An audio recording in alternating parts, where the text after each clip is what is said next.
You're listening to the Secure AF podcast.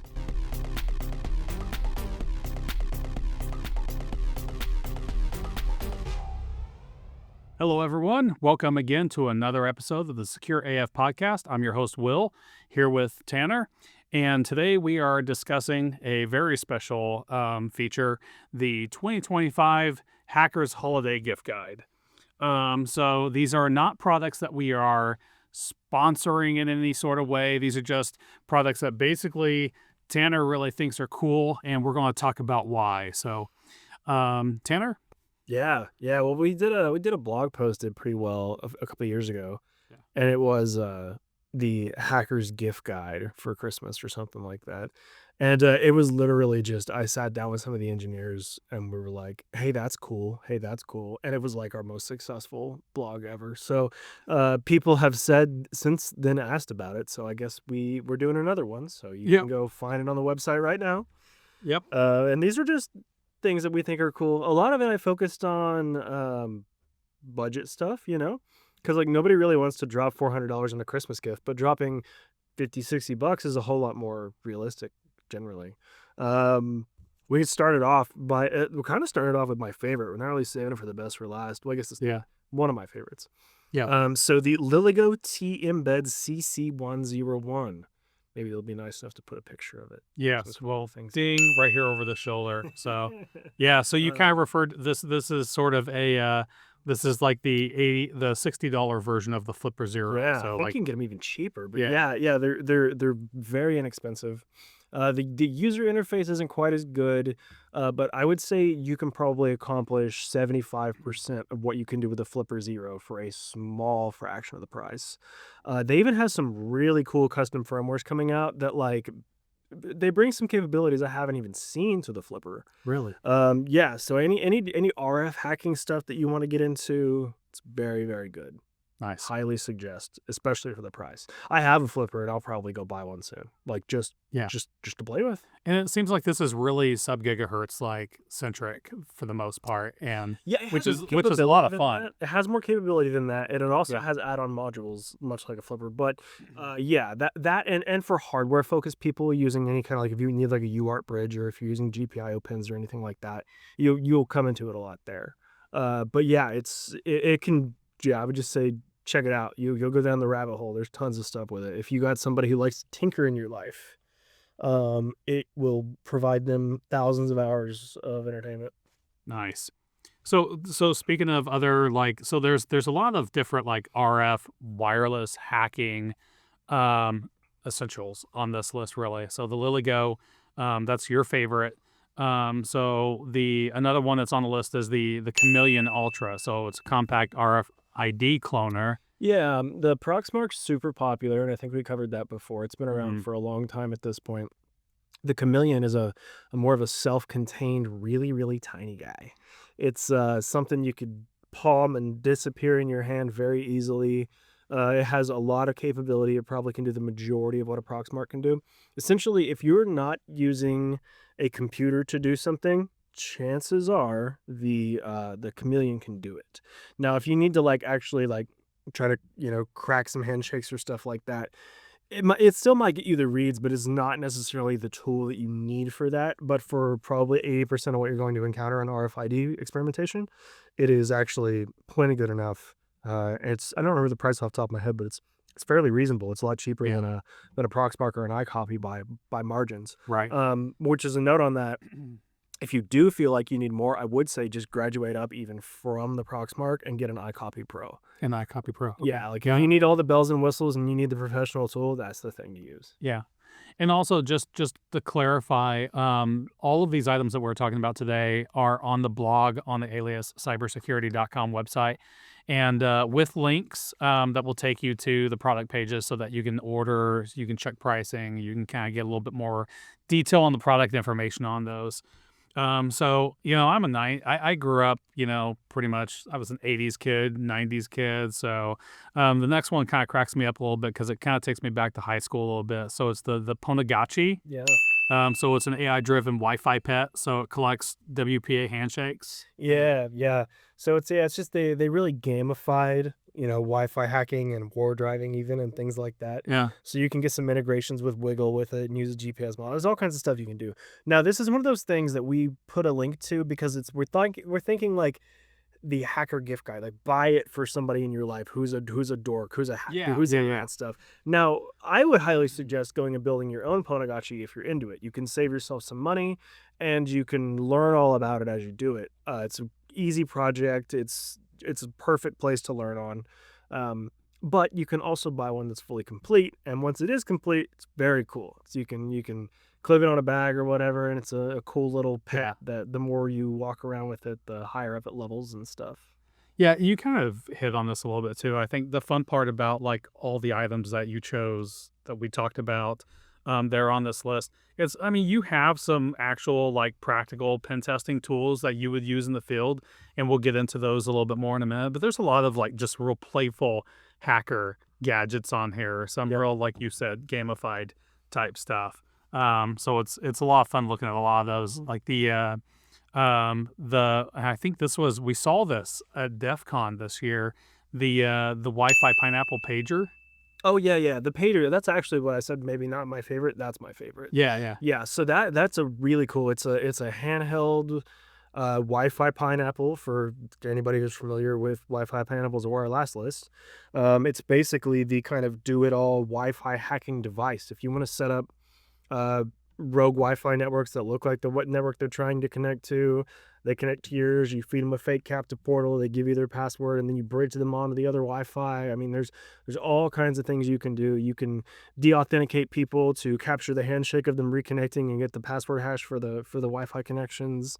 There's tons and tons of things, but also it is a bad USB, so you can plug it in USB to any computer and choose from whatever your endless options of scripts are. You could so they teased about some stuff. This is one of the reasons why I'm so excited about it. I'm a radio nerd. I really like Meshtastic, and they teased about add-ons that would work for Meshtastic, which means not only will it do Meshtastic, which is cool, it supports add-ons. So the options for it are really unknown and possibly endless. I mean, if it's like a flipper where it just has like GPIO pins or something like that, you could add all kinds of stuff. So yeah, that's amazing. It looks really, really cool too. And it's very nostalgic looking. It looks like a 90s pager. yeah. So yeah, I really dig that. We've got another fun one to talk about in a second, but I want to backtrack a little bit. Portable Wi-Fi, Bluetooth, pen testing suite. We've got the ESP32 Marauder. Yeah, so the Marauder is mostly for Wi-Fi. It does do Bluetooth stuff as well. So there's a bunch of different versions of the Marauder. The one that we linked is kind of like a standalone Marauder, but I think it came out of a project for the Flipper Zero. And you can look up Talking Sasquatch on YouTube. He's got a whole bunch of Marauder videos. If this clip makes it to him, please come on the podcast. Yes.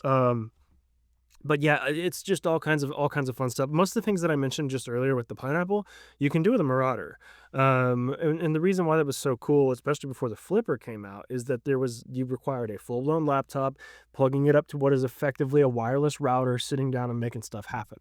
And now all of a sudden you can just have this little device and you can beep, beep, beep. Okay, cool. I've de-authenticated you and I have your Wi-Fi password. That's wild.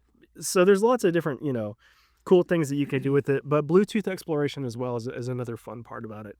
I've seen what we used to do, what we had as another thing that was on the list before.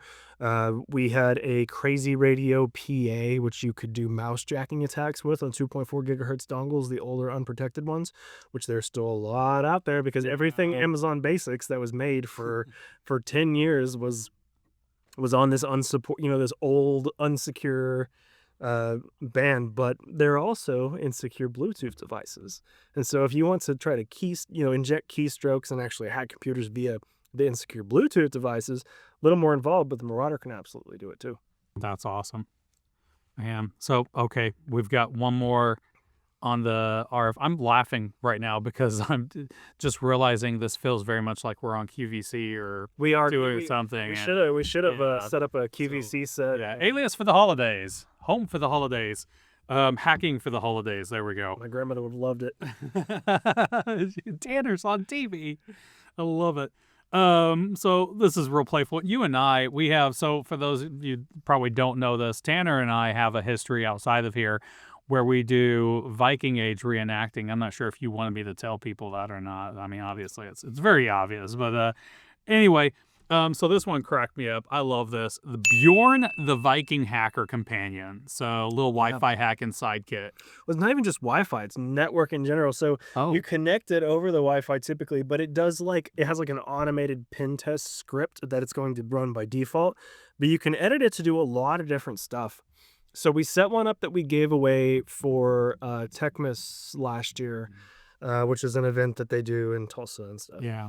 We, We are sponsoring again this year, so we will be up there in December. So we set it up and we gave it away where it actually, I don't know if the person who ever got it actually dove into it too much, but like it had some of our tools on it that are not actually like publicly released. Like it could do lots and lots of stuff. So we had fully automated where it would fire up responder and it would actually like sniff to see if there was, or it would scan to see if there was any SMB sign disabled and do an NTLM relay. And like you would fully automated have shells on servers by just connecting it to a network. Like it was a pretty fun thing, but it was pretty easy to make that happen because they already have all of the hard stuff done on it. Yeah. But you can really edit it and make it do lots of cool stuff, but it is very gamified, right? Where it's like it levels up the more vulnerabilities and things that it finds and stuff like that. I crack up at there's a little digital Viking on there, so it's Bjorn, and he's got his horned helmet on. Yes. One of the horns is turned upside down, and so it's very adorable. It's very adorable, and that's actually another one too. I think you mentioned that, you could buy it straight out of the box, or you could like just make your own. Mm-hmm. Yeah, it's just like the Ponagachi. Actually, it's a good thing to mention. It's the exact same hardware. Oh, really? So what you can do is buy that hardware, get a couple of SD cards, and you could have both of those projects on the same hardware. Just 2 in 1 SD card. Yeah, the Bjornagachi. Yeah, Bjornagachi.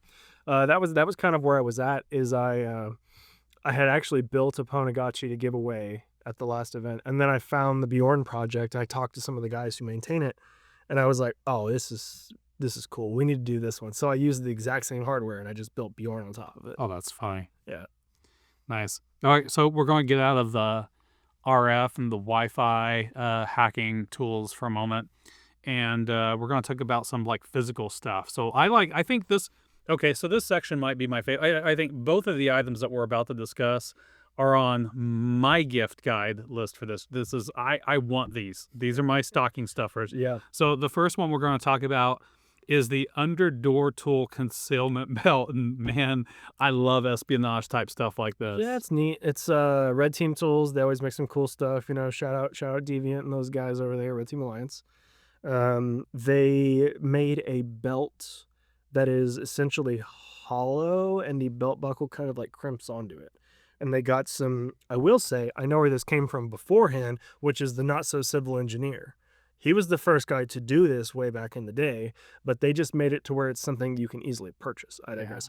This is an under-the-door tool that fits into the belt. So it kind of folds, goes inside of the belt. You slide it in, crimp the buckle on, put it around you. Nobody would ever know that it was a tool to break and enter. Even if you x-ray it, you're just going to be like, oh, it has wire support. Like, yeah, that's weird. Yeah. Nobody's ever going to think this is a tool to break into things. And it's oftentimes really, really difficult to actually get the under the door tool where you want it. It's unwieldy. You kind of have to fold it up like a mouse trap, and it hides. I've ran it down my pant leg, and I've crammed it into tiny little like messenger bags and stuff, and it just never works well.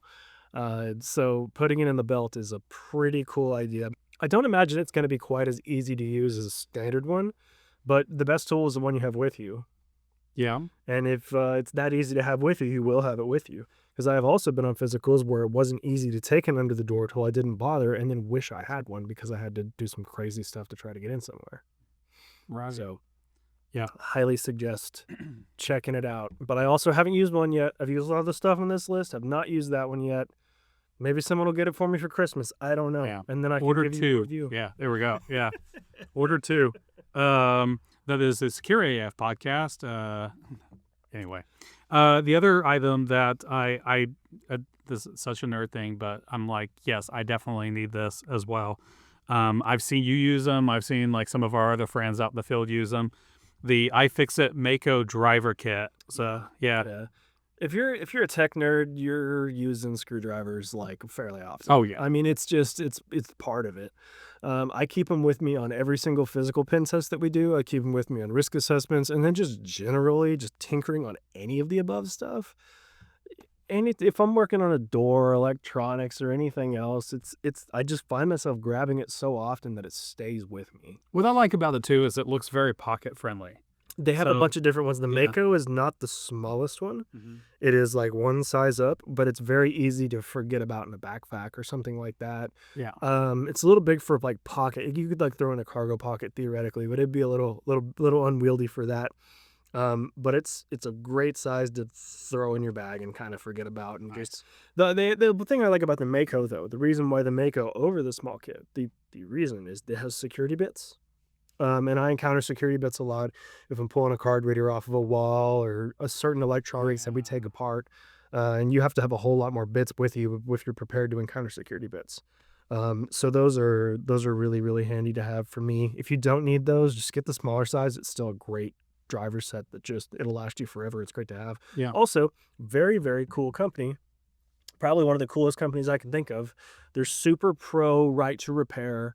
They publish their own teardown guides for everything, and I use them anytime I'm taking stuff apart.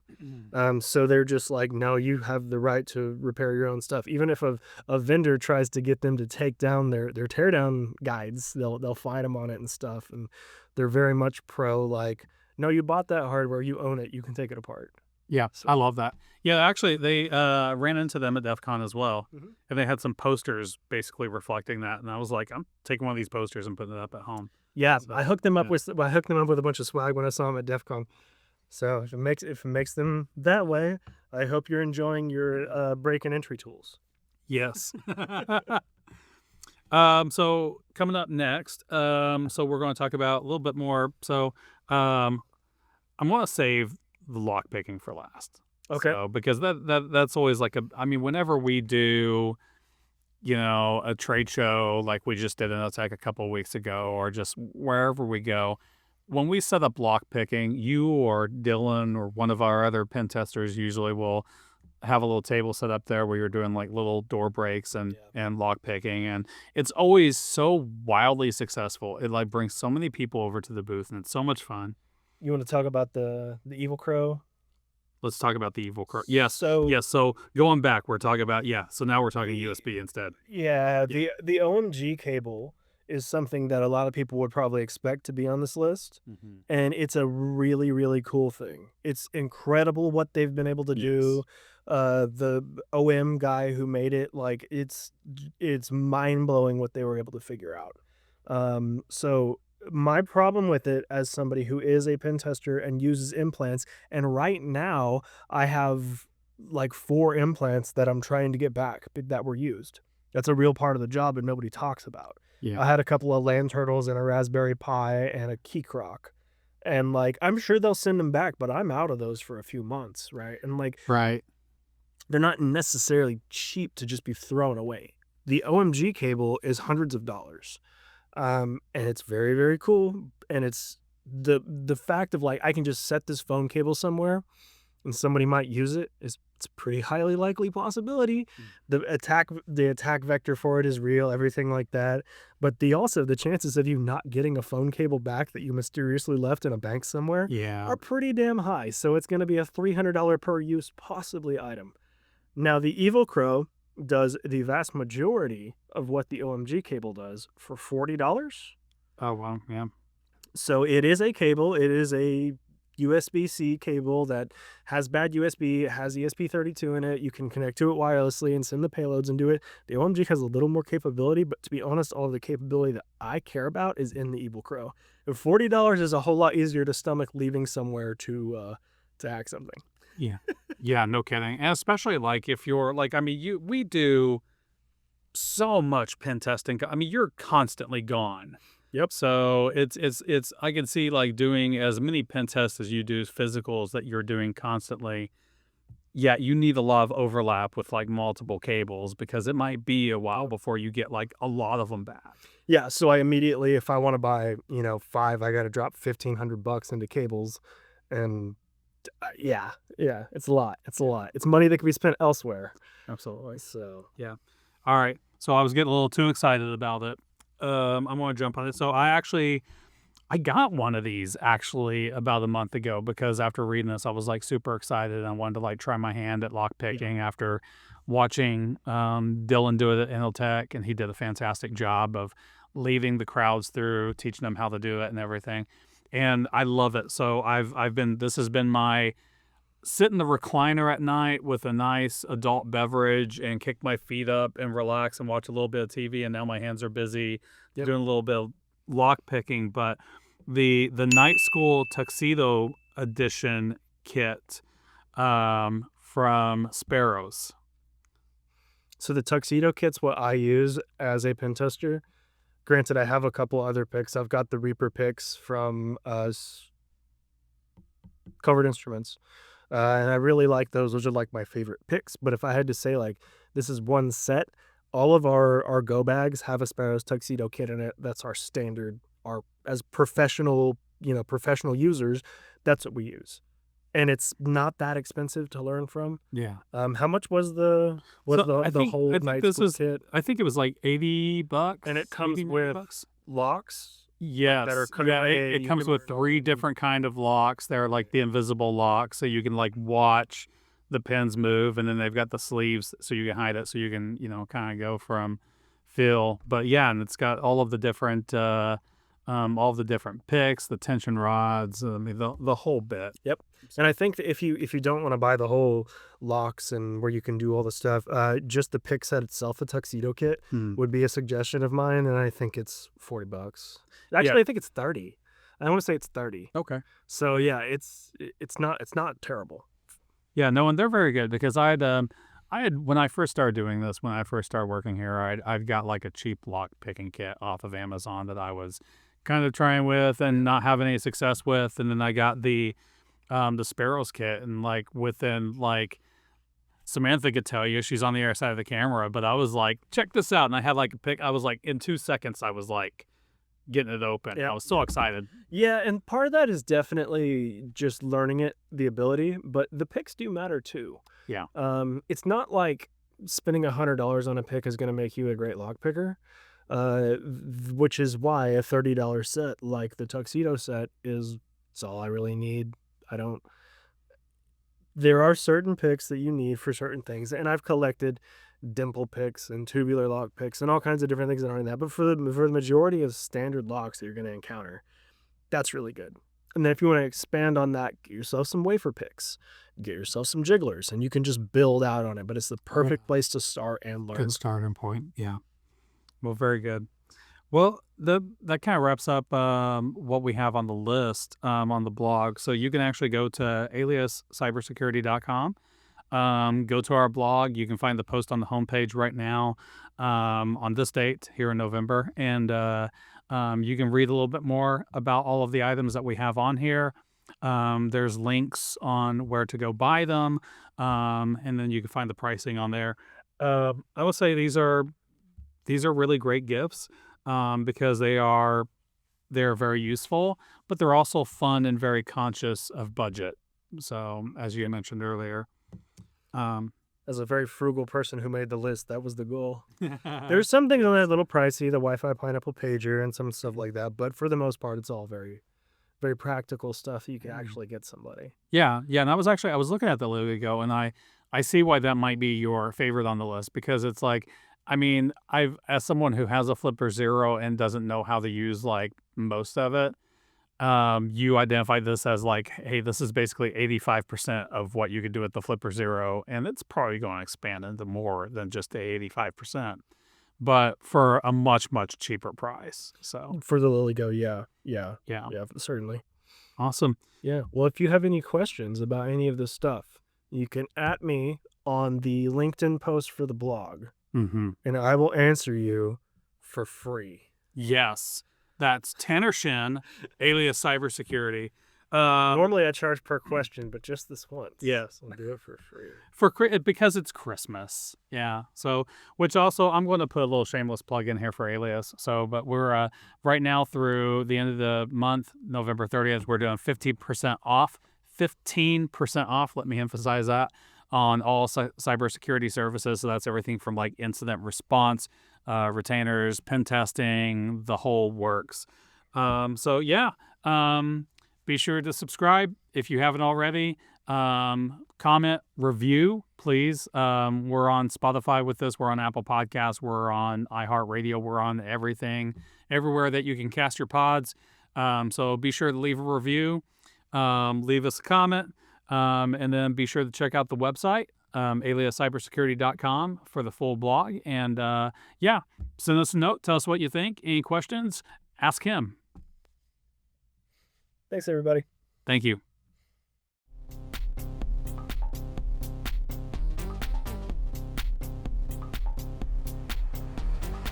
The Secure AF Podcast is a production of Alias Cybersecurity. Visit us online at aliascybersecurity.com. All rights reserved.